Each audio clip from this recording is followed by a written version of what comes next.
రాష్ట్ర ప్రభుత్వం హామీ ఇచ్చిన అభయసం 6 గ్యారెంటీలలో భాగంగా ఉచిత బస్ ప్రయాణం, గృహజ్యోతి 200 యూనిట్ల ఉచిత కరెంట్, 500కి గ్యాస్ చాలా వరకు ఇస్తున్నా కొందరికి వివిధ కారణాల వల్ల గృహలక్ష్మి గ్యాస్ రావడం లేదు.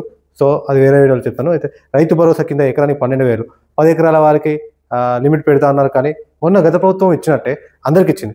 అసలు గత ప్రభుత్వం లిమిట్ పెడితే ఈ ప్రభుత్వం కూడా అలానే చేసేది కదా. సన్నవడ్లకు ఎకరానికి బోనస్ 500 ఇచ్చారు, రైతు రుణమాఫీ చేశారు. నా ఉద్దేశంలో రేషన్ కార్డు ఉండి ఎక్కువ ఆస్తులు ఉన్న, ఎక్కువ ఎకరాలు ఉన్న ధనవంతులకి గృహజ్యోతి 200 యూనిట్ల ఉచిత కరెంటు, మహాలక్ష్మి 500కి గ్యాస్, రైతు భరోసా, రైతు రుణమాఫీ అవసరం లేదు.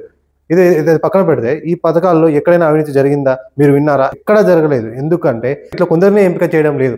రేషన్ కార్డు ఉన్న అందరికీ ఇచ్చారు. కాబట్టి ఒకసారి మళ్ళీ గతంలోకి వెళ్తే గత ప్రభుత్వంలో చాలా పథకాల్లో చాలా అవినీతి నిధుల జరిగింది. డబుల్ బెడ్రూమ్ పంపిణీలో, హుజురాబాద్ ఎన్నికల ముందు మొదలుపెట్టిన కొందరికే ఇచ్చిన దళిత బంధు పథకంలో, శాసనసభ ఎన్నికల ముందు కొందరికి ఇచ్చిన BC Bandhu, cricket kit, volleyball kits and gym items కూడా శాసనసభ ఎన్నికల ముందు అంటే నవంబర్లో ప్రతి మండలానికి, గ్రామాలకు మున్సిపాలిటీ కార్పొరేషన్ ఇచ్చారు. ప్రభుత్వం మారింది కాబట్టి ప్రస్తుత ప్రభుత్వం పంచుకోక వాటిని కొందరు పంచుకున్నారు, కొందరు ఆఫీస్తో పక్కకు పడేశారు. గృహలక్ష్మి కింద ఇల్లు కట్టుకోవడానికి 3 లక్షల పథకం అది స్టార్ట్ చేశారు. అప్లికేషన్లు కూడా తీసుకున్నారు.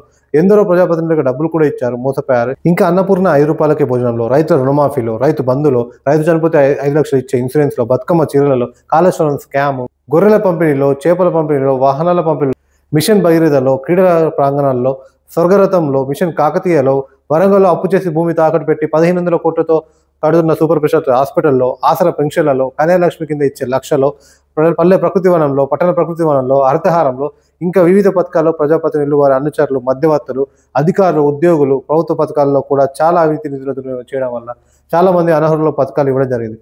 కాబట్టి ఎలా పథకాలలో ప్రభుత్వ సర్వీసులో అవినీతి నిర్మించవచ్చో ప్రతి టాప్ గురించి common citizen service centre, I work for developed India అని ఈ 2 ఛానల్, యూట్యూబ్ ఛానల్ డీటెయిల్గా వీడియో చేస్తున్నారు. అసలు ప్రభుత్వం మారింది కదా, మళ్ళీ ఇవన్నీ చెప్పడం ఎందుకు అని అనుకుంటున్నారు కావచ్చు. ఎందుకంటే ప్రభుత్వం మారింది కానీ వ్యవస్థ మారలేదు.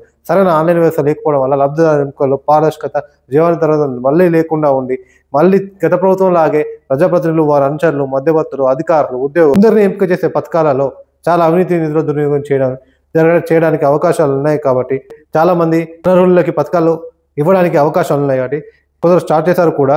అందుకే వ్యవస్థ మారాలని ఇంత ప్రయత్నం చేయడం జరుగుతుంది. నా ఒక్కడి వల్ల ప్రభుత్వం వ్యవస్థను మార్చదు అని నాకు తెలుసు. అందుకే మీ సపోర్ట్ కావాలని, మీ సలహాలు, సూచనలు నాతో షేర్ చేసి కొందరైనా మన వ్యవస్థ మారడానికి ప్రయత్నం చేయాలని రిక్వెస్ట్ చేస్తున్నాను.